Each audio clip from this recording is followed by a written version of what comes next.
Right, what I need. So, I'm going to say hello, everybody, and welcome to Paranormal or What podcast. It's me, Michaela, and tonight I've got the girls from Twinvestigate. So, say hello, everybody.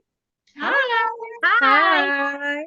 So, I think it's going to be fun. So, whenever I ask you a question, ladies, it's going to be a free for all for whoever wants to answer first. Okay, so well, let's just see how it goes. I'm really glad to have you on tonight. I was basically ordered by Ash and Greg from Pursuit of the Paranormal to have you on, which I'm very happy to do. And he went, "You've got to speak to these people. They're fabulous and they're really fun and they've got loads of enthusiasm." So it didn't take me 2 seconds to go, "Yeah, all right then," which is why I chased you down. So I'm really pleased to have you on today. And it's just going to be free and easy. I haven't got 500 questions to ask. I just want to know all about you guys. So my first question is going to be, how did you all start this group together? Well, it was. We know each other we've known each other for a long time, haven't we? So myself and Emma, obviously we're twins, and Adi was in school with us from year 7. Well, no, we went to playgroup together actually, didn't we? We were friends throughout school, always into the paranormal, loved it, and we've been in and out of each other's lives for a little bit, and then have kind of recently we've stuck a bit more, haven't we? We've kind of we decided to film some of our investigations, and here we are. And Tony has known Emma as well for a short while, so she's kind of become part of the group, haven't you? Yeah. Oh yeah. Yeah, we met through cakes. I'm a cake maker on the other side of things. Oh wow. And Tony won a raffle for one of my cakes on another page. And we found out that we were both pregnant at the same time and we had the same interests, and it just sort of went from there. Now we're like inseparable. That's fantastic. Where are you all from then? We're all Manchester way, but we've kind of spread out a little bit. So I'm from Manchester, but I now live in Crewe. Go on, you lot say where you're all from.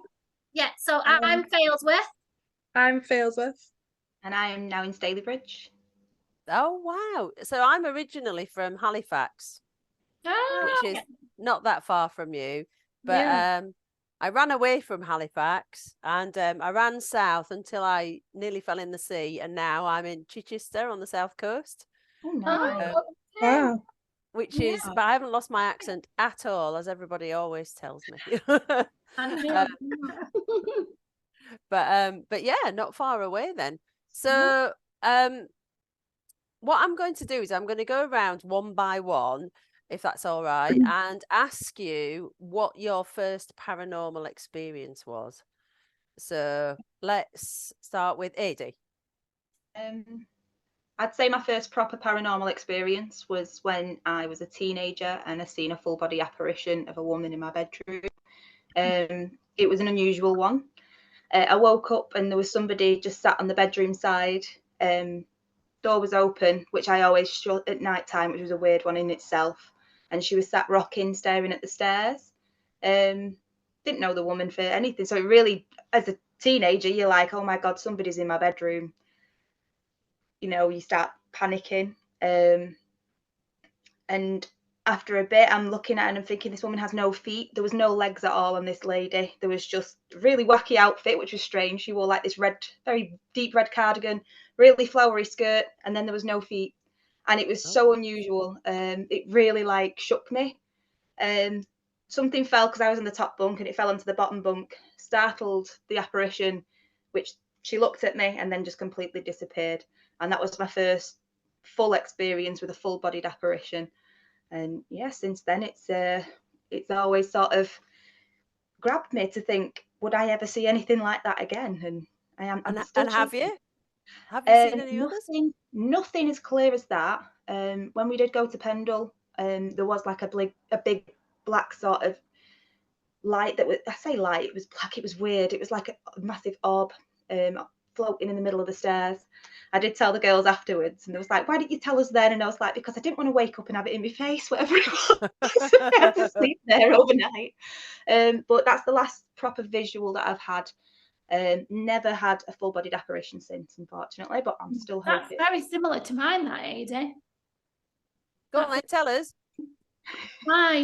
What I think was my first paranormal experience was I was in a bunk bed. I was on the bottom bunk. My sister was on the top. And I saw someone standing, full-bodied, sort of just staring up from the side of the bunk bed, looking up at the top bunk. Now, this person looked like myself or my sister, but wasn't us. It was like another version of us. And she was the same age, and she was stood there looking up at the top bunk. And I actually thought it was my sister, until I realised when you look up the side, up the crack of the bunk bed to try and get your sister's attention, and her hand is there, that whoever was stood there at the bunk bed was not my sister. And I swiped it with my hand, and I just brushed through it like that really quick, and it didn't flinch, it didn't move, didn't react, but it just slowly faded away. And that was the only full-bodied kind of apparition that I've ever seen, and that kind of sparked off my interest. But very similar to yours, Adi, that really. Wow, that's incredible. It's almost like a doppelganger. Yeah, it was. Freaky. I knew it was a version of us, because it looked similar to us, but it wasn't us. So it's kind of like mimicking you almost. It's like, Yeah, that is really freaky. Yeah, Oh, like a bit shapeshifter. Yeah, shapeshifter. Yeah. Give me goosebumps. See, mine was actually in the same bedroom, because obviously I'm the sister on the top bunk. Yeah. And mine was, I can't remember how old it was, but I was on the top bunk, and mine weren't anything like a full body apparition or anything like that. It was, I woke up in the night and I'd lost a tooth the night before. So I'm thinking in my childish brain, it's the tooth fairy. But as an adult looking back now, it wasn't. And so I remember looking in the middle of the floor, the room where the bunk bed was, and these tiny, tiny blue lights floated across the room. I'm guessing, if I had to guess, I'd be about 8. But they were floating across the middle of the room, almost like really, they caught my attention. I was like hypnotized by them. I couldn't take my eyes off them. And as they were floating across the room, they just flashed as if they knew I was watching, and it just was great big flash. And I dived under the covers. And that was my first experience. And I was sweating under these covers. I didn't want to come out. And I thought, oh my God, it's the tooth fairy. But now it was just, I can't explain it. It was just weird. Very weird. That was my first weird experience that I can remember. So was your house like haunted? Did other things happen in it, or was it they just like 2 isolated incidents? Yeah. You're on mute. Oh. There we go. No, not in that house. I don't think so anyway, not that I can remember. There was another house that we then moved into when we were about 11, but the house where the bunk beds were, no, I don't think so. Don't think it was haunted. No. That's really interesting. Anything else from that house? No. So Tony, what happened to you, or what So- made you start doing this? My parents' house is haunted. As a child, as a toddler, I used to talk to someone. Now, you could argue it was just an imaginary friend, but things used to like fall off the wall or fly off the side, like things like that would happen. I remember vaguely, I must have been so young, sitting on the stairs, talking to the lady at the top of the stairs, and I always called her the white lady. And I told my mum she was called Lily. Sorry, I called her Lily.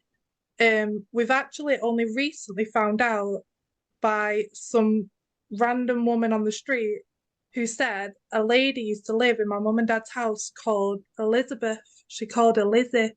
Oh, So wow. I called her Lily, and she was actually called Lizzie. So very similar. You can see where I would have got it wrong as a child. And when I moved out of the house, nothing happened at all. And recently, since I've had my children, things have started happening in the house again.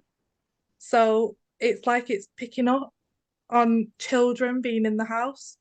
Yeah. So could be something, but things still happen in the house. My dad will text me like, "Oh my God, the door's just closed on its own," and he gets dead scared. It's so funny.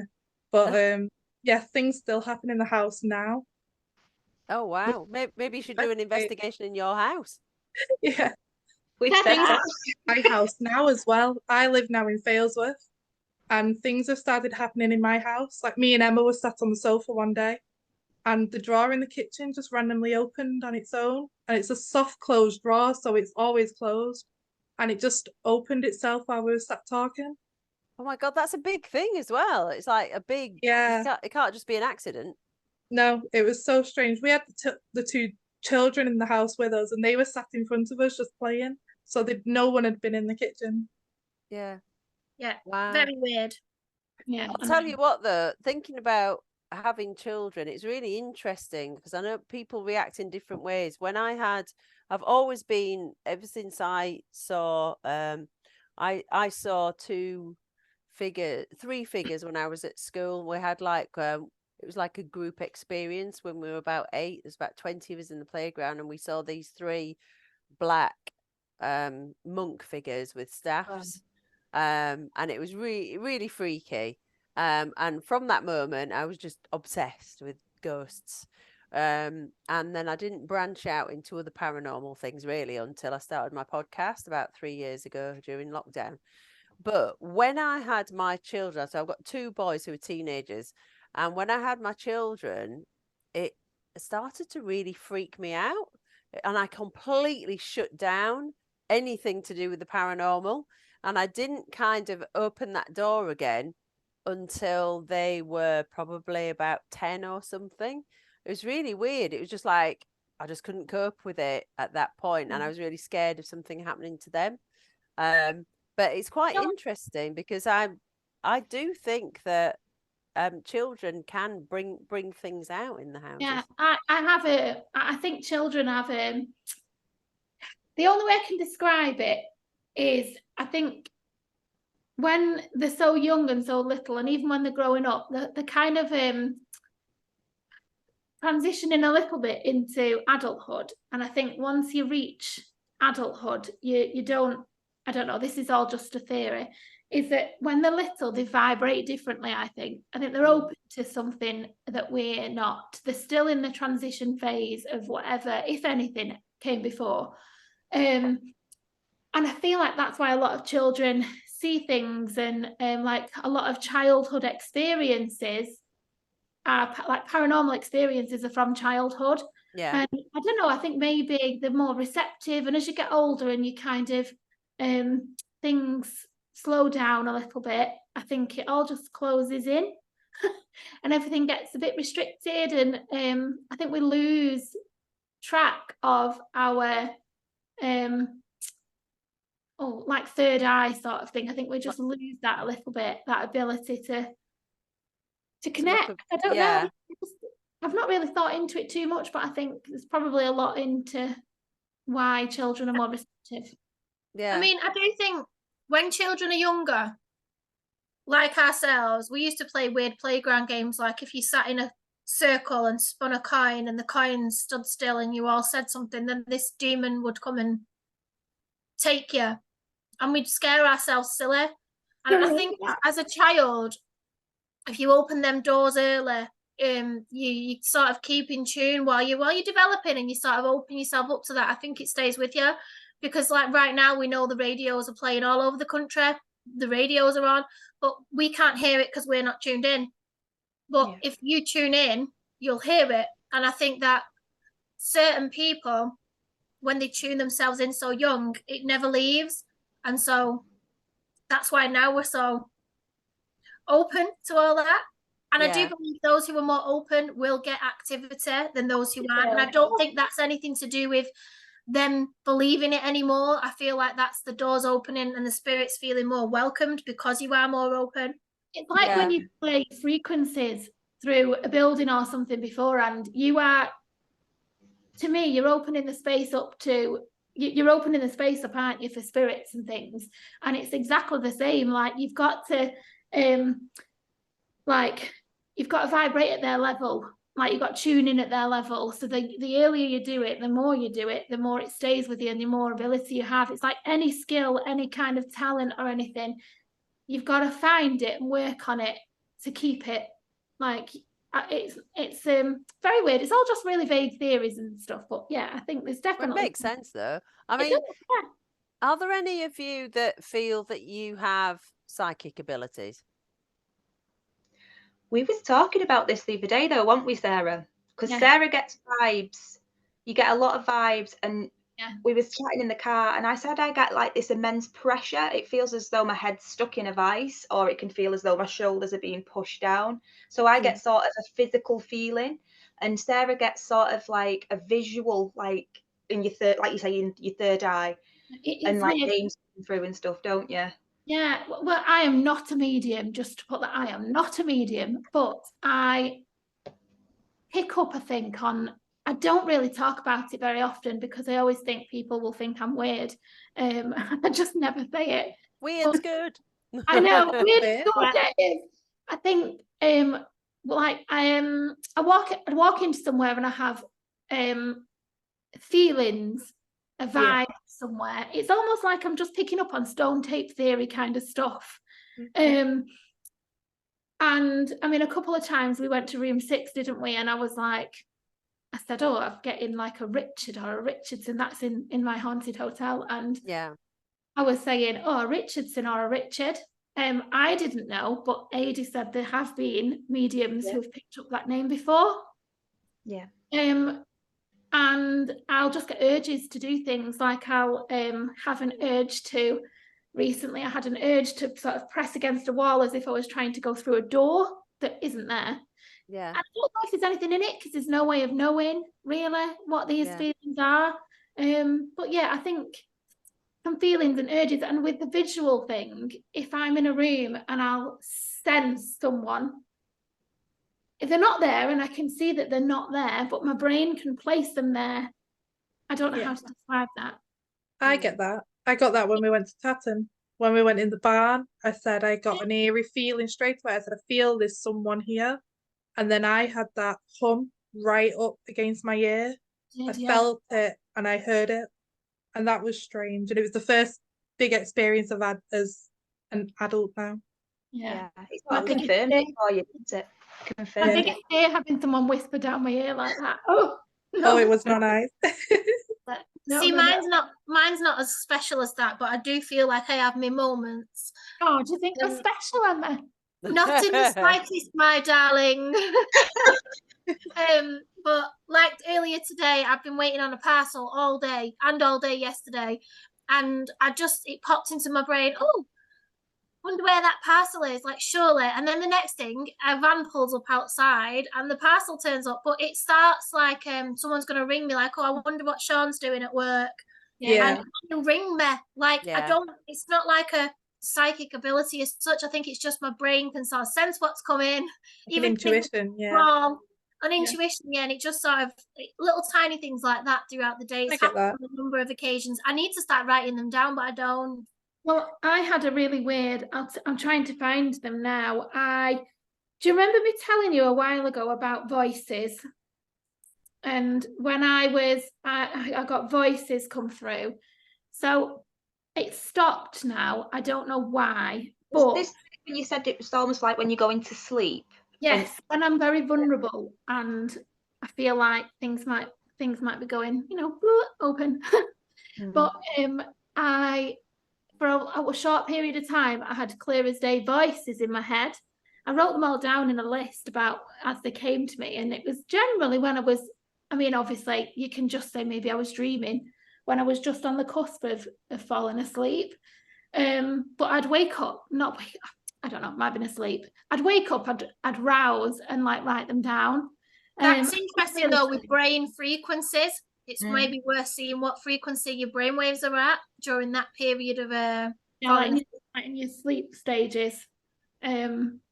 But yeah, it was really interesting because I do think sometimes that's how they can communicate with us, because we are the state that we're in at that point is probably the most similar and easily accessible to them, to us. Like, so, you know, whereas right now when we're conscious and we're walking around, it's quite difficult to access our minds. But if we're asleep or falling asleep and we become more vulnerable and our, you know, brainwaves are doing different things that they wouldn't do when we're awake, I think it just kind of, it's a bit of a gateway for them. And hence why you get a lot of dreams, people coming to you in dreams and messages in dreams and things like that. I don't know, there's just a random theory, but I got a lot of voices come through for a short while and then they've stopped. I know what you mean, and my memory is absolutely appalling. I'm sure it's to do with my age. And but there's this thing, and I'm sure once I start describing it, one of you is going to shout it out. I don't know why I want to call it the Big Bang Theory, but it's not. It's called something. I'm sure it's something bang. It's where when you're falling asleep and when you're waking up, and you can hear. Sometimes you hear knocking. I've heard it before, like really loud knocking, like in horror films. Head. Is it That's the one. Yeah, exploding head syndrome. Well done. I knew somebody would do it. And apparently voices can come through in that way as well. So that's really interesting. It happened to me at my haunted hotel in room 6. And I'm with I do this podcast, and then I'm also with a paranormal investigation group called The Other Realm. Check them out, everybody. They're on Facebook. I'm already following you. Oh, really? And when we've been to my haunted hotel twice, and the last time we went, one of the other investigators, Sindel, got her name coming through in room 2. The spirit box said Sindel. Anyway, we were asleep, and we were asleep in room 6, and it's really weird because the first time we slept in room 3 and I was absolutely fine. I loved it in room 3, and then we slept in room 6 and I just could not sleep. I was just really tense, and I don't know if it's because I'd been so excited throughout the night and then I couldn't relax, but it was like I was constantly, you know, when you just go in and out of really light sleep. And then in the morning, it was about 7 o'clock, and I don't think Sindel could sleep either. She was rooting around at the end of the bed. And I think I had fallen asleep. You know, when it's really annoying and just before you get up, you fall into a proper sleep and you're like, damn, I could have been asleep all that time. And I sat up and I heard this man in a really deep voice go, hello. Oh. And I just looked at Sindel and went, what's you? Knowing damn well it wasn't her. But I swear to God, I heard it in my ears. But it wasn't out of my ears. It was inside my ears. It was like it was in my brain. I know what you mean. Yeah. I had very similar to that in room 5 when we first stayed. Because I was in the little teepee. Oh yeah. And because of in that corner, you've got a wall behind you and a wall either side. And I was saying to the girls, I didn't have a deep enough sleep all night because all I heard was knocking and banging and scratching, and it was just a horrible area to sleep. But again, and I was like, I know it's physically not there, the noise, but I can hear it because I was sort of in like that sleep but not sleep phase. So I understand where you come from there. I definitely get that. I've had something similar where I woke up in the middle of a sleep cycle in the night, and I sounded, or at least I think I've heard somebody shout my name really loud, and I've woke up and thought, is that in my head, or did somebody just shout my name, or did someone just shout or make a noise? I've never actually known what it was, but now I'm thinking it probably is exploding head syndrome. Yeah. You heard it in room 6 as well, didn't you, Emma? Because you thought I shouted, Emma. Yeah, but I mean, like when I'm in sleep, I heard a voice in room 6 separate from that, because when we went with Afterlife to the hotel one time, and we were doing a vigil in room 6, and I thought I was sat in the corner where Harry heard the name Heide. So I was sat there saying, speak to me, come and tell me what your name is. And then the next minute I heard And I thought, oh, she's just said my name. And I went, and it sounded like Tony. And I said, did you just shout me? I said, what did you just shout me? And she hadn't done, but I had my voice recorder on at the time, but nothing was picked up. But something shouted to me, at me, that I heard that was so real, I thought it was Tony. Yeah, and I think that's something different actually. Yeah. Because I used to live in a really haunted house in Hull when I was at college. And loads of times, loads of us, I think there were 4, 5, 6 of us lived in the house. We were students. And all of us heard at different times of days and nights, not when we were asleep, we all heard people shouting our names. Oh. And it was really fast. Like it would Yeah. go, Michaela. And you'd be like, what? And then you come down the stairs and go, what? And everyone would be like, what? And you're like, who shouted me? No one. And it happened to us all loads of times. I don't know if anyone else has experienced this, but I call it like a momentary pause, as if everyone in a room takes a breath at the same time. And it's happened a number of times when I'm in an environment that's busy, or I know it's like it was my years, but I was in Italy once on a skiing trip with my friend. We were only teenagers, and we were sat in this room talking, and then all of a sudden everything went dead silent for about a split second, and we both looked at each other and was like, did you hear that? And it went dead silent in a busy room, as if everyone at the same time took a breath. And it's happened so many times, and the fact that I always thought, oh, it's just my ears, it's just another symptom of tinnitus, but the fact that we both heard it at the same time, I don't know if it's a thing, but that freaks me out. That happens quite often. That's a glitch in the Matrix. Yeah. But or you've just been from a scene in Bernard's Watch. So right, well, the next thing I want to ask you about, because Adi mentioned it, was and I went last year with my friend for the first time to Pendle Hill, but I only went up the hill. So we climbed up the hill and came back down. So it was a bit more touristy, really, than kind of ghost investigation. And then we came down and we went to the village and we saw the statue, and it was really good. But I'm really interested to know, when you go to Pendle, where do you go to investigate? Well, we go to sort of unrelated. We don't know if there'll ever be a relation directly associated with the accused witches, but we go to we've been to Bali a couple of times, haven't we? Primarily because it was right at the foot of Pendle Hill, and we were doing a bit of research about the Nutter, the Parker graves, and kind of sort of finding the real facts about that. And we stayed in a 17th century cottage that's not advertised at all as any kind of paranormal venue. It is just a 17th century cottage, and very little is known about the building. All we know, and speaking to the owner, still trying to dig out information from the archives, and very little is written about it. All we know, it was a blacksmith's and it was a ranger's cottage, from the earliest that they know about, which was God knows when to me, but that's all I know from the owner. But it was hopefully stood around the time of the trials, and we can only assume that could have been built at any point in the 17th century.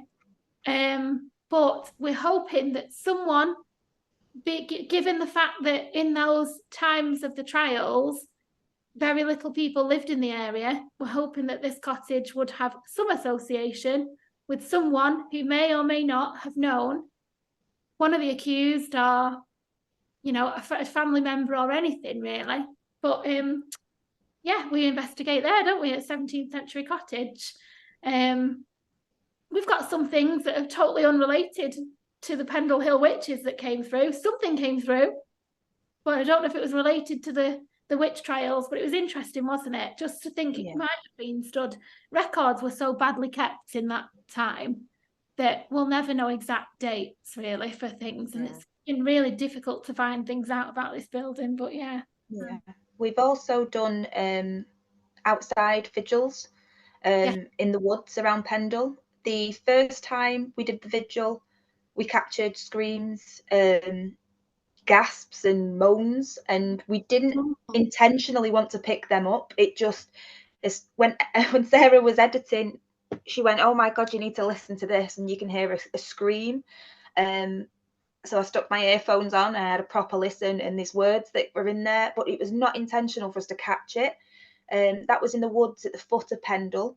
It's just like a small woodland. And then on our last investigation that we did, we went to the one near the reservoir, and I forget the name, Black Forest? Aitken Wood. It was near Blackmoss Reservoir. And I knew it was black. It's black in there somewhere. I was thinking Black Forest. It was, but that's me because I'm hungry. A lot of those woods were kind of handmade, really, because it's Pendle Forest is a forest in the traditional sense, as in, like, you know, not a wooded area, just an area that was used for a certain purpose, which was agriculture in the case of like Barley and the sort of parishes around. So we thought it'd be interesting that if there's agriculture there, likely to have been buildings there, and there was evidence that people did live there. There was stone boundary walls, and there was an old 18th century house. So just kind of seeing what we could get, really. We're going to go back numerous times. We've got lots of different locations around there that we want to explore. So we're sort of taking our time with Pendle. We're sort of doing it over the course of couple of months, really. It's such a chunky investigation that. And Lancaster, we're going to go to Lancaster Castle. Is it in May next year? We're at Lancaster. Yeah, we're going to the castle next year, where they open it all up for an investigation, which will be good. Yes, because they're tied in. So hopefully we can see if we can get anything there about the witches when they were held captive. And we know nowadays that they were like herbalists, and you know, they thought that they'd sold the souls to the devil, some of them, and we know now that's not the case, but it's interesting just to see if any negative energies kind of like reside around it. Back in the 17th century. Is it the 17th century we're talking about? Yeah. One of them. Back in that time anyway, we all four of us would probably have been arrested for witchcraft. Yeah, all five of us. Five of us, yeah. Yeah, exactly.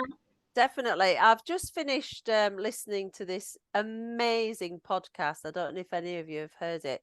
It's on BBC Sounds, and it's called Witch. Oh, no, I haven't. Oh, my goodness. And it's by this, I forgot her name now, somebody India Rackison. And she's a BBC journalist. And I think it's about 6 or 7 parts. And it goes into, you know, who witches traditionally were and how they were persecuted, and it's amazing. But get some tissues. There's at least 2 episodes that will just have you sobbing because it's just so sad. But it's amazing, so I really recommend. Can I have a job at the BBC, please? I'd like to be on BBC Sounds if anyone's listening. I'm plugging it. I know. You never know. You never know. We can only try. So I guess the next thing I want to ask you is how did you kind of develop your investigation skills? Because I don't know about you, mine was all kind of trial and error. There was actually a lot of the stuff that I learned was through watching paranormal television shows, and then I'd go, oh, what's that? What's this K2 thing, and what's this spirit box thing, and sort of look them up and buy them and twiddle about with them. And so how did you, because you sound like you all really know what you're doing, so how did that all come about? How have you sort of honed your investigation? Go on, Emma, I can see you itching there. We were actually, at the start of this year, I would have called us amateur investigators. Yeah. Because we were aware of equipment and we were aware of basic things, but obviously we never really, looking back now when we did our investigations, we used to go in with no equipment. Yeah. I cannot fathom how on earth we did that now. But never underestimate organic, because I love to sit in a room of silence and call out for knocks and bangs and whistles. But it's nice to have the equipment to go to if things are failing or you're not getting anything. You can provoke spirits with certain things, or But we got our knowledge of all this, and it's probably when I started going to the hotel, they were giving us equipment, and I met other people there who would talk about different types of equipment, and you sort of spiral from there, finding out what people are using. Of course, we had a little stalk over at Danny Moss's equipment box. Yeah. Just to see what kind of stuff, what kind of level of equipment was used. Because if we were going to get equipment, it had to be, we were going to invest in the beginning. We weren't going to get little bits that didn't do anything. But just from meeting other people really who were into this through other things, and then it just snowballed, and now we can't go without our equipment. Yeah. We have to have a good little research as well, don't we, to find out how things work and what the pros and cons are, and but just speaking to people, we just like to get out there, don't we, and ask, and we went just saying to people, what are you using, what's that, and then they might say, oh, it's a this that meter, and then we're straight on our phones. That's a good name for something, Emma. It's a this that meter. Taking out a small mortgage to get the next thing. But we went to Parameet, didn't we, on Sunday, and we bought Steve Higgins from Higgy Pop. We bought one of his latest books that talks about the science behind the paranormal. So that's been really useful to have a little read about. And I mean, I was speaking to him today as well about one of our catches. We got Lucifer through one of our spirit boxes, and he was telling me all about radio frequencies and sort of things to consider about our evidence that we got, and you know, just little bits of information from people along the way. But if you don't reach out, if I hadn't have reached out to these people to ask, I would never know, and I'd never then take that on board to go forward. So I think my advice to anyone would be just ask, speak up, don't be afraid of sounding silly. Like, ask people, because you're only going to learn by asking. Like, you know, you've got to look silly to then have it up here. To grow. Yeah, you've got to grow, haven't you? Learn from other people. But yeah. So I was gonna, one of the things I was going to ask, so first of all, how long have you all been together as a team, as Twinvestigate? Oh, do you know, this might surprise people. For 3 months we've been a team. 3 months. Wow. And we've thrown ourselves in there, and we've kind of, I don't know. It's all about networking. We've just been networking and meeting new people, and even though you're only small, you don't need a page full of likes, or you don't need all that for your name to be known, because most of the people that we've met, that we've reached out to, are already aware of our little team, and it's quite flattering really. But that's what reaching out to people does, and networking, and names get passed on and passed on and passed on. And it's nice to have new faces, I think, to listen to and see, because it's a lot of the same people at the moment that circulate the paranormal community. So we're relatively new, aren't we? Which I'm really, really grateful for all the followers that we've had on, especially on TikTok, in such a very short time. It's not a huge number by any means, but to us it is, isn't it? Considering we've only been together for 3 months. So I'm really glad and grateful and proud of us for pushing ourselves out there. That's brilliant. So is there a particular investigation that you've been to, and you are allowed to say My Haunted Hotel if it is that one, because there's a lot of mileage in My Haunted Hotel to talk about. I think a lot of people are fed up of hearing about My Haunted Hotel. But which has been have you got like a group favourite sort of investigation that you did? Hatton Old Hall. Hatton Old Hall. So what happened there? Tell me about it. Well, first of all, in the beginning, so we got there, we do our group vigil, and they put all the REM pods on, and we normally go off as a team after the initial vigil, and do our own thing with haunted. The lovely haunted happenings who allow us to do that. We love you if you're listening. Yeah, definitely. I really like haunted happenings for that, and they're the only company that I know of really that let you do that when you're your own team. Yeah. So we did a group vigil and they had all the K2 meters on the floor and it was pitch black and you just see the lights. And there's two ladies next to me and we're all in a big circle and it looked as if one of the lights in front of me, the vision was blocked off. So I thought the woman had put her hands up or moved slightly to the side. So I sort of tried to move, but it didn't. The black mass in front of me, and I'm not one to, I don't believe in seeing people like just that easy. And this black shadow was in front of me. So I panicked a little bit. And I think I said to one of you two, just shine a torch a minute. Yeah. And someone put a torch on and it had just disappeared the second the light came on. But as I realised, I felt like there was something that had stood in front of me and blocked out my vision field, and I couldn't see the lights in front of me. And as I moved, it moved with me. And then all of a sudden, the light came on and I got tapped on the leg and it went. And that was the very beginning of the investigation. So already I was like, oh my God. Yeah. But I've never experienced that. It was brilliant. Yeah, wow. Absolutely brilliant. We saw the light anomaly across the floor as well. So whilst Emma was seeing this shadow, she's trying to figure out where this shadow's coming from. And then this big light anomaly, well, I say big, it was almost as though, do you know, like when you look at a cat ball when it's not flashing? Yeah. And it looked like a cat ball, didn't it? Yeah. And that it looked as though it had rolled across the floor.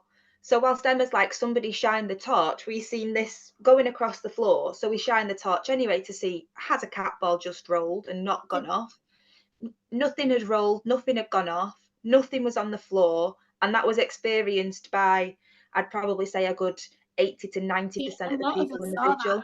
Yeah, we all saw that. A lot of people saw it like going across. And it's, for me, that very first vigil, it's very rare to experience so much. Right away, but that just set the night up for us, and we was like, we are ready for this. We got quite brilliant. We were downstairs in the dining room, which was directly below what they call the portal room, and they believe it to be a portal, and our K2 and our like REM pods and things, they were going off in one area near Emma, near my sister's lap, and they were going off and we couldn't find a reason for it at all. And out of nowhere, and I say they were going off, they were staying at like amber and red, and I couldn't find a reason for it, none of us could, and it just went off. It just dropped instantly.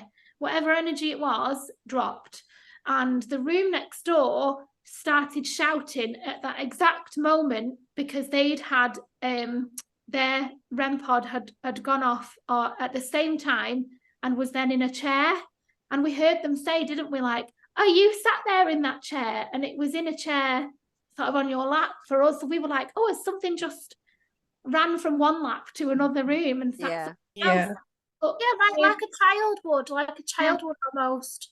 Yeah, exactly, like a child would. And they did get through child. They were using a Ouija board. I mean, that's a different conversation for me, but I'm open to it. But there's lots of factors around that. But they were using a Ouija board and they got child as well. So fingers crossed that, you know, what we got was a child. But the most interesting thing is when you lifted the K2 meter up, it was going off sort of as you lifted it into like a straight line down the room. So you lifted it up and down and it was going off, but you moved it side to side and it had dropped. So it was as if something was coming through the floor, through the room. And we did check out everywhere. We checked the table, the floor, we checked there wasn't anything hidden. We got through the word as well on your little box, didn't we? I've got a phoneticon by our lovely friend Chris at Phantom Physics, and he gave me this he gave me this phoneticon, and the word that we got through was vector at the same time. And obviously we know, like, there's different variations of it, but generally it sort of means like a portal or a gateway. And we were just, you know, these three things that were correlating, and we were like, oh, you know, could this be somebody who's come through a portal and is trying to tell us something? So, I mean, naturally we went straight up to the portal room. But sadly, we did hear things, but there was a lot of noise pollution, so we couldn't Yeah. validate Yeah. it, could we? So we've got to go back and be Yeah. on our own. Yeah. Yeah. But yeah, lots of interesting bits. So Yeah. was that like an organised investigation where there were other people there as well? Yeah, so it was through Haunted Happenings, but they allow groups of paranormal groups to go off on their own within reason. Sort of, on wander as your own group. But there were other groups around us who were with the hosts who were doing vigils themselves. So you just couldn't.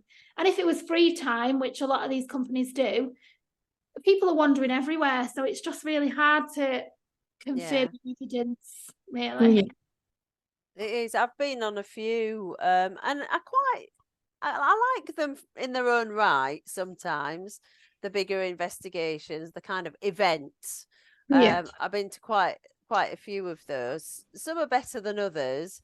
Some of them are really directed, and they go, right, now this group's going to go down there, and you're like, I don't want to go down here. It's really boring, sort of thing. Yeah. And then some other groups will let you go where you want, which is great. Yeah. And then I've been on one with Most Haunted, which was interesting. Yeah. Was that Wouldn't quite really get anything. directed? You up? Was that quite directed, or? No, it was kind of halfway, but it was a lot of the people from Most Haunted telling you all about what they've done and what they've found, shall I say? So it's like a history tour kind of thing. This is what we experienced. Rather here. than you having a go, it was kind of, well, kind of passing on their vast knowledge, as it were. Yeah.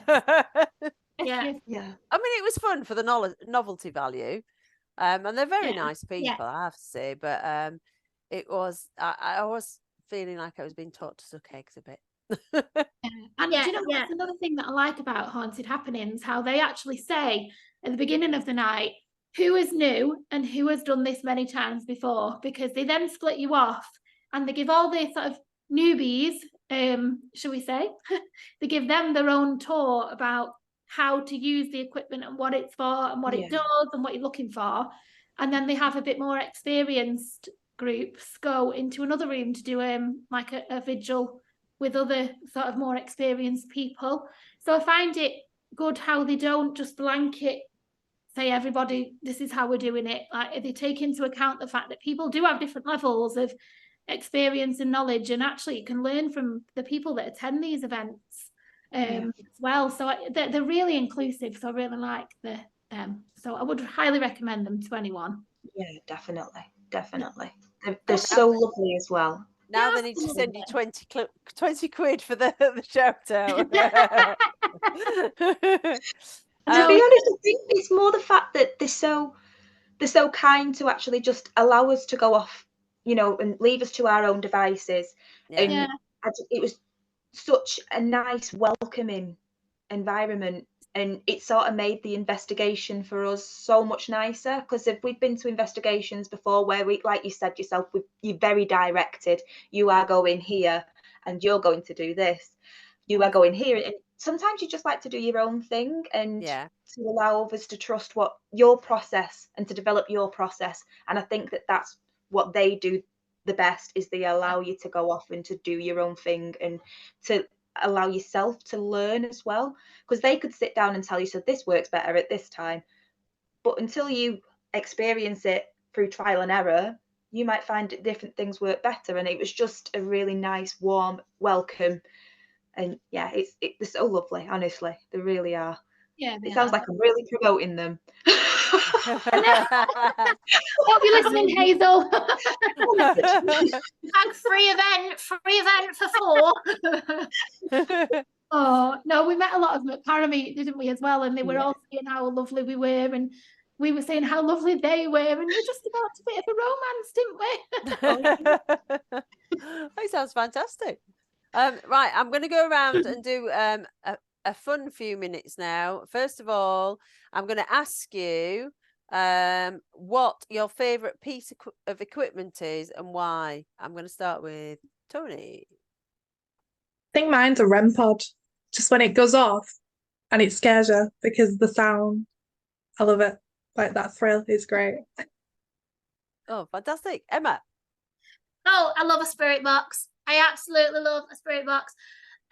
Just the whole the no, I don't know, the noise and listening out. And again, pareidolia, even if it's pareidolia, the excitement you get when you think you hear a word. I love it. Love it. Love a spirit box. Okay, AD.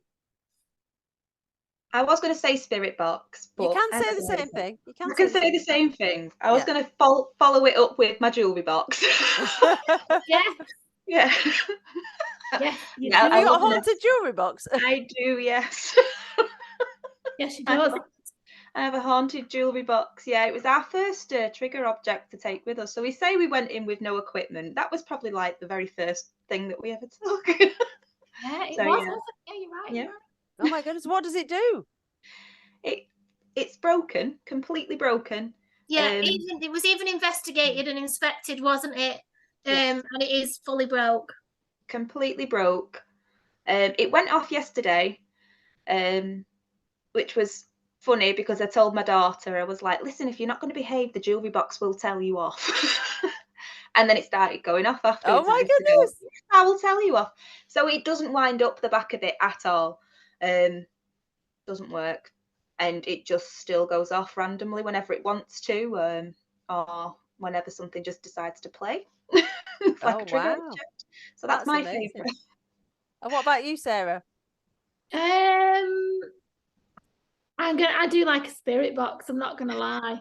I do like a good spirit box, but I like, again, like Emma said, I love the sound. I think it's so, like, it sets the atmosphere, doesn't it? But I think the most evidence that we've got, or what we can assume is evidence until proven otherwise, or the other way around.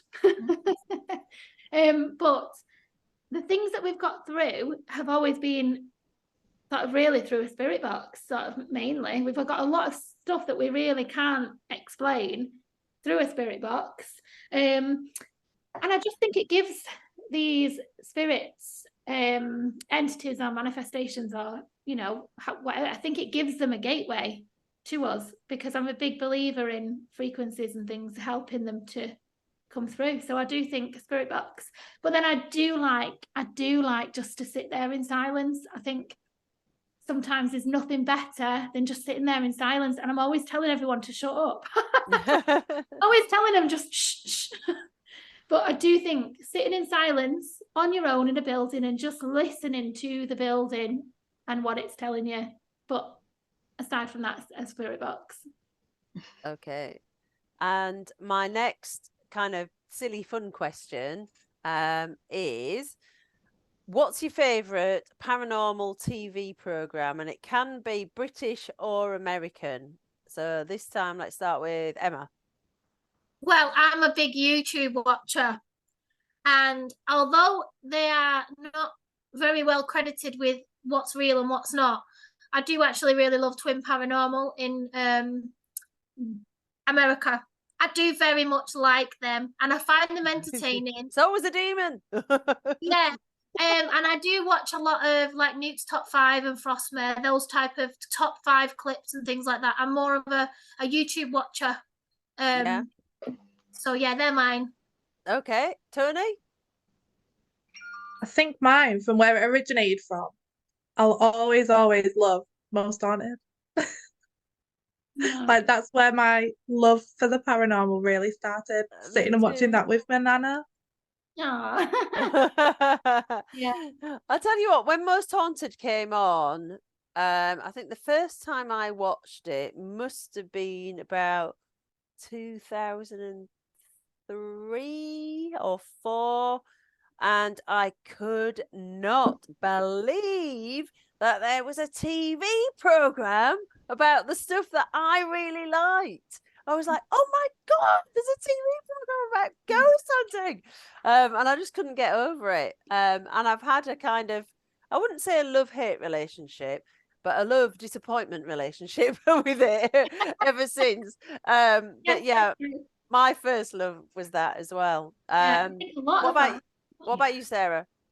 I like, at the minute, I like the small channels. I like shadow hunters and Ouija brothers and ghosts on Trent, and people like us.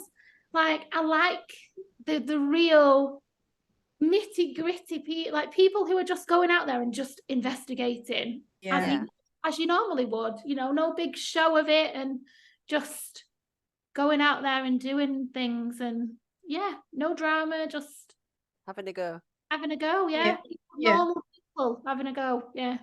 What about you, Adi? I really like ghost adventures. I love that too. I still love it, even though Zach Bacon's is a burr, burr, burr, burr. I still love it. Gentlemen. I think it's the tech. I love the tech that they used, and I don't know, they just give me that scare factor as well. Even though some things are questionable, it's still entertaining, and I do enjoy watching that. I do. And actually, I get the latest updates off one of the ladies in work. She goes, "Did you watch Zach last night on the telly?" And I'm like, "Come on, Kath, we'll go and have a chat. Let's have it over and through." But the thing is, you do actually, even from shows like that, you do learn a lot about the equipment. Yeah. I mean, I think my favorites, I do watch a lot of American ghost programs, I have to say. I love Kindred Spirits because they're so kind of low key and they're really, really thorough. And I love I don't know if you've seen it, they've got this old guy who's a medium on it called Chip Coffee. And I just love Chip Coffee. I just think he's amazing. I want him to be my uncle. Uncle Chip. But and my other favorite one is what used to be Destination Fear, but is now Project Fear, and it's on YouTube. I've heard of them. Yes. Oh my God, they're amazing. They are I've seen a few of their things. Yeah. I love it. I just can't get enough. And they put themselves, I mean, their kind of remit is to see whether fear has a sort of effect on paranormal activity.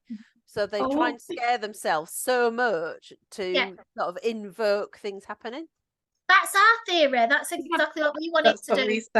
And I recently, I saw one of their videos actually recently, and I think they were in an abandoned hospital in the corridors, and there's a girl as well. I'm not sure of her name, and there's Chelsea. A female. Yeah, she was on her own. God, I could never do that. But she was on her own in the corridor, and they were hearing screams, seeing figures, doors slamming, and I was there like, how would you not just bomb it out there? Because I would. Yeah.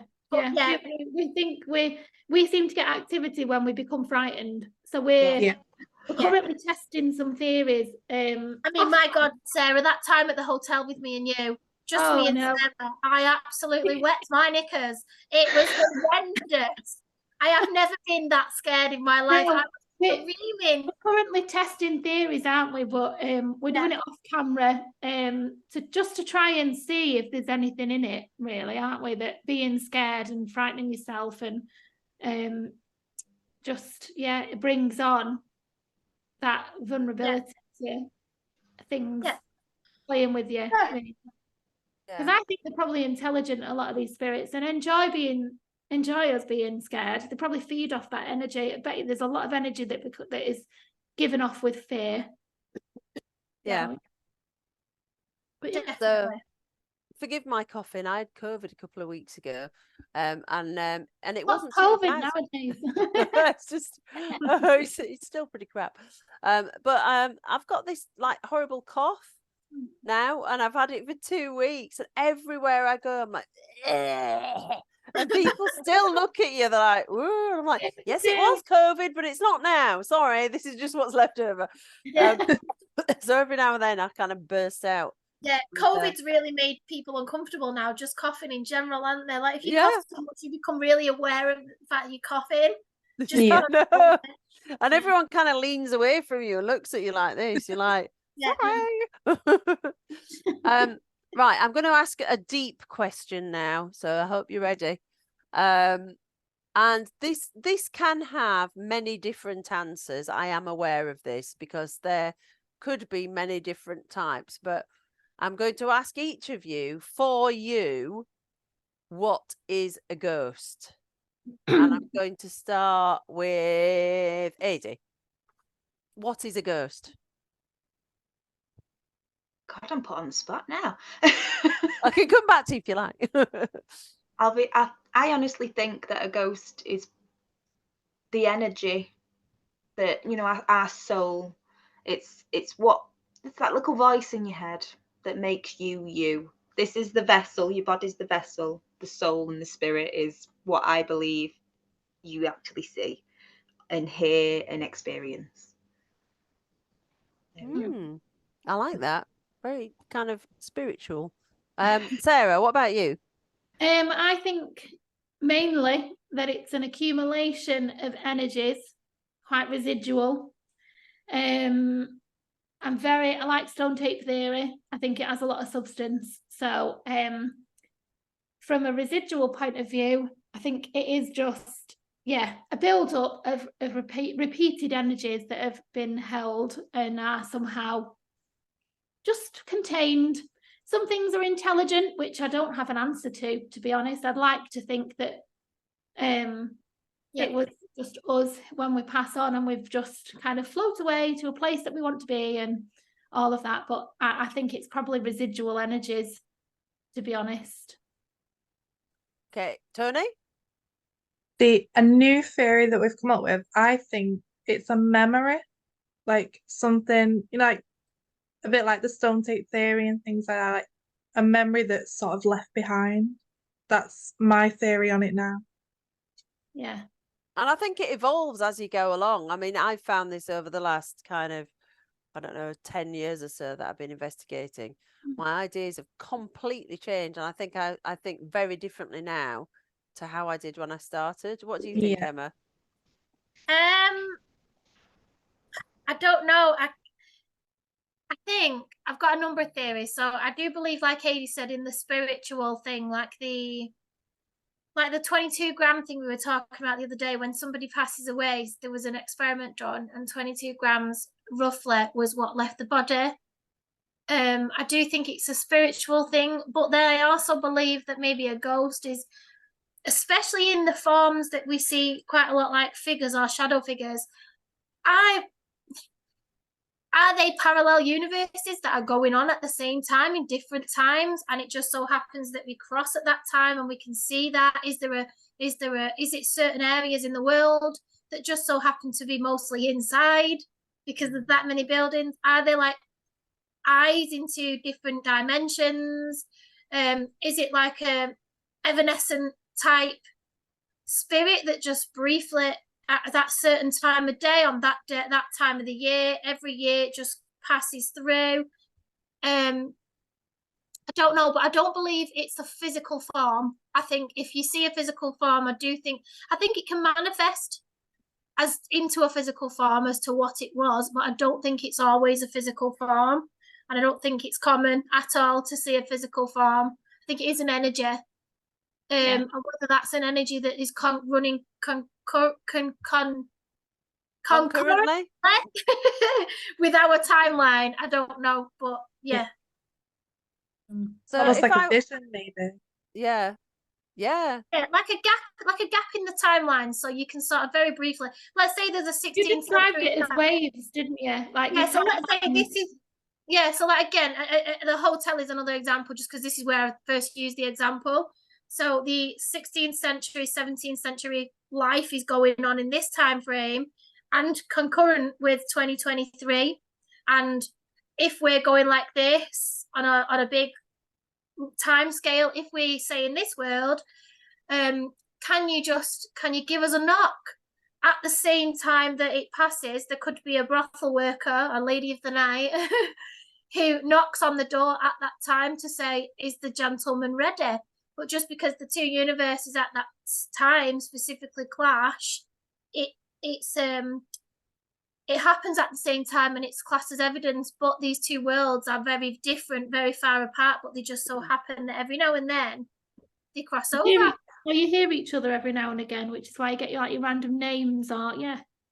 I always think about, have you seen the film The Others? Yeah. See, it kind of makes me wonder whether it's a bit like that, and kind of similar to what Emma said. Yeah. It's almost like they get very close and you become aware of each other, and Yeah. it's like, who, which person at which time is in this house at the moment? Is the Yeah. person from the 17th century in there at the same time? Are they hearing us like we're ghosts? Yeah, Yeah. like, do they Yeah. see us? Can they even see us? Can they even know? Do they, when you say, "Can you touch me?" How do they know where you are? It might be like we're seeing them. They're just somewhere. I mean, I Yeah. imagine some spirits might be like, "What's that noise? Touch you where? I can't see you." You know, like, how do we know that they know where we are? Exactly. They might hear brief moments of our conversation come through. Yeah. It is Yeah. mind-boggling. It's, I like that theory. That's that, and residual energy, stone tape theory. I really like. Yeah. Yeah. So if I was going to ask you, I'm winding my way up to the big questions now. If I was to ask you all as a group, what do you want to find out? So as a paranormal group, what's the main thing? And it might be different individually. What do you want to get out of it? What do you want to find out? See, for me, it's a personal thing. I think I'm such a lover and believer of the paranormal. I want to see and hear something that I cannot explain, that has to be paranormal, that's going to make me go, "Oh, wow." That's going to stay with me for the rest of my life. That's going to be like, that happened and I can't Make believe you a it. I'll get believer. over it. Yeah. And I'm just searching for that, almost like a storm chaser. I'm searching for that storm, that kick, when something amazing happens, you sort of like, wow, and I want that for me. Yeah, I agree with It that. would be great if we could get it on camera too. Yeah. I agree with the storm chasing thing. I quite like the buzz of having something happen and being like, oh, that was completely unexplained. There isn't really an end goal for me. I think part of me wants to know that there might be something after life. Part of me wants to think, wants to know if whatever we're seeing or hearing and feeling and is intelligent. I'd quite like a really intelligent response so that it'll answer a few questions like that. Rather than it being residual, which I mean, I think it is, and I'm almost trying to disprove that. I want to know, is it intelligent? Because that would indicate to me that there is something after life. But yeah, Tony, what do you think? I agree. I just want to believe, like, the storm chasing kind of theory, and it's funny we say that because I always wanted to be a storm chaser growing up. So now this could be the actual storm chasing that I actually wanted to do. Paranormal storm. Yeah, it's like I want something to keep me believing, if that makes sense. Like, we're looking for that wow factor, the voices and the things, like the evidence, really. I almost don't want to get it though, because I feel like if something really big happened, I would have found the storm that I was chasing, and I've kind of been there, done that, and I'd feel like there was nothing bigger I could chase. So I almost don't want anything like that to happen. I want to keep being on the edge of my seat of like, what can we get? But I don't think that would happen though. I think you'd become more and more obsessed with the bigger thing, the next thing, the next thing. What do you think, Katie? What do you want to find out? I want to see what I saw when I was a teenager again, just to confirm it for me, if that makes sense. Because every time that I do experience something, I always have that voice in the back of my head that goes, "But was it though?" And, was it real? So I want to experience these things again, so that I can confirm to myself it's not all in your head. Something is there. So yeah, I just want to keep experiencing it. Yeah, me too. I think I just want to know that there's something to go on to. I think my ultimate thing would be to have a full-blown conversation with the spirit. That would be amazing. Yeah. Even through knocks. It doesn't have to be, when I see Yvette Fielding on Most Haunted having these kind of apparently full-blown conversations with people knocking back. I go, I want to do that. I want to do that. I want to have somebody have a full conversation with me and answer me, and maybe tell me whether things are on the other side or not. I agree. That would be good, wouldn't it? I mean, I gave Sarah permission yesterday. Was it yesterday or the day before? I said if I pass away before Sarah, or whatever that may be, I said I'm going to put in writing permission for Sarah and whoever to gather round my little casket and conduct a vigil while I am freshly dead, to just sort of gather, see if that changes anything. I would love to be part of that kind of experiment. If I pass away, I'd be like, yeah, go for it, girls. Do it, try it. Want to stick a K2 or a REM pod on you in your final moments. Yeah, when you pass away, make the REM pod go off. I know. No, but that would confirm it to me. Like a last goodbye. Yeah, I can see the side of a hospice bed saying, I'm really sorry, nurse, just ignore this. Oh, we're asking you questions. And then you'd go to sleep that night all upset, and you'd have cried yourself to sleep, and then somebody would be prodding you in the side and going, I'm here! Can't get rid of me that easy. You'll hear the name shout as you're falling asleep. I did hear you did shout my name once when I was asleep. Oh, don't. This weirds me out because apparently what happens. When a bit like the exploding head, as I was falling asleep, I heard Emma's voice go, Sarah. And it creeped me out. And maybe I'm the one who goes out of body. Maybe it's not you. Maybe it's me and I'm coming to you. Maybe when I was a child, that was my first out-of-body experience, and I was stood at the bunk bed, and you put your hand through me, and then maybe I did go to you in my sleep state and go, Sarah. Don't. Who knows? No, I'll come and visit you tonight. If it happens tonight now, you'll know that'll be it. Right, so before we go, I'm just going to ask, is there any more experiences that any of you have had, so I've got a fly, that you'd like to tell me about? Is there anything that you go, oh well, I haven't talked about this is amazing and I want to tell everybody? Not sure, other than like our Lucifer find from Pendle, which blew our mind a little bit. One experience that was completely unrelated to anything we do now, and that was in about 2014, 2015. And we had my husband's brother staying with us temporarily. And he slept downstairs. And the house I lived in at the time always gave me a little bit of a strange vibe, but nothing scary, just wasn't anything uncomfortable. And I remember jumping up for the loo in the middle of the night, and I just heard these footsteps going dun, dun, dun up the stairs. And I stopped and went, James, it's me, I'm going for a wee. And nothing, and the footsteps stopped, and I peered round the corner and nobody was there. So it was like the bedroom, then the stairs, and then the toilet on the other side. You had to jump over the stairs, which I didn't like and never liked, to go anywhere, especially in the night when you're just hopping over the stairs to the toilet and you can see at the bottom in the dark. And I remember peering over and he wasn't there.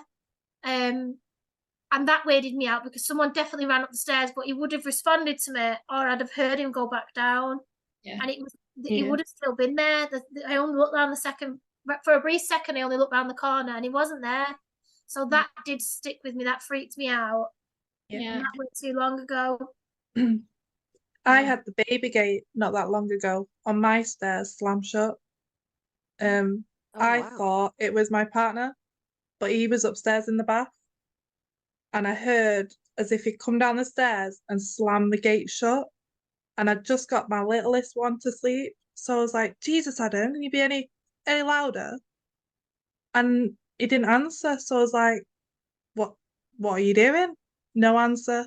So I rang him and he was still in the bath. He thought it was me. He thought I'd slammed it shut. And when we tried it ourselves, because he's not a believer at all. And when we tried to push it, it took some force to slam it shut because it was on an angle that always opened and it threw itself shut. Wow. That was strange. Not that long ago, that one. We took the baby gate off. Right. I would do as well. Oh. Right. Well, I'm Sorry. gonna. Sorry. Anybody else? Have you got one, AD? I was going to say, I got DVP once with my jewellery box. I got a video of it, sent it to the girls, because it was going off whenever I was asking something. And I was filming and I got DVP. I've got the video, I'll send it to you after. And something comes through saying, "How can I help you?" But it sounds like an Alexa. I don't have an Alexa. So Oh, wow. Robotic, doesn't it? it was very, very odd. Really odd. But we got that same kind of Alexa voice through the S box that answered to you, Sarah. I heard you. Yeah, I Yeah. heard you, and it was the voice same on the tone. Lucifer. Yeah. When we went to Pendle, we were using the spirit box, and there was we got, when we asked if there was anybody here, and we got Lucifer through, and it spanned over multiple frequencies. It was like 102.7 to 103.4. And I was speaking to Steve Higgins from Higgy Pop about it to try and get his understanding, because he worked in radio. Yeah. And again, he couldn't really explain it, but it was telling me what it may be, but he said it's unlikely and all that. But and shortly after, someone said, "Oh, did you hear that? It said Lucifer." And I said, "I didn't hear." And then straight away, an intelligent response came through that sounded robotic, a bit like your jewelry box voice. But it said, "I heard you." And it was just really creepy. It's on our TikTok, and it's something I think I might write a bit of an article about, because I think there's more to it that we probably need to discuss and explore. But the Lucifer video is very interesting. Yeah. See, I didn't hear Lucifer at first. It was I only didn't- when we looked at all the footage the day after that I heard it. But Yeah, Emma I kept heard saying it at the straight away. time. At the time, I didn't hear it. It was clear Yeah. as day on the footage. Yeah. Yeah. So, it was quite robotic, that voice, which Yeah. could have been radio interference, but even so, came through at the right time and kind of correlated a little bit. So we have to consider that. But yeah. Wow. Gosh. Well, do you know what? I could sit here and talk to you all night, but I'm sure that you're dying to go to bed. And so I'm going to have you on again in the future, because it's been amazing. And I hope I get to meet you all. None of you are going to Festival of the Unexplained, are you? No, although I really, really wanted to go. I really do want to go. Are you going to Minicon? No, when's that? It's Ash and Greg from Pursuit of the Paranormal. Yeah. Well, Ash and his UFO Identified, they're putting on a Minicon on the 15th of October in Manchester, so we're going to go there.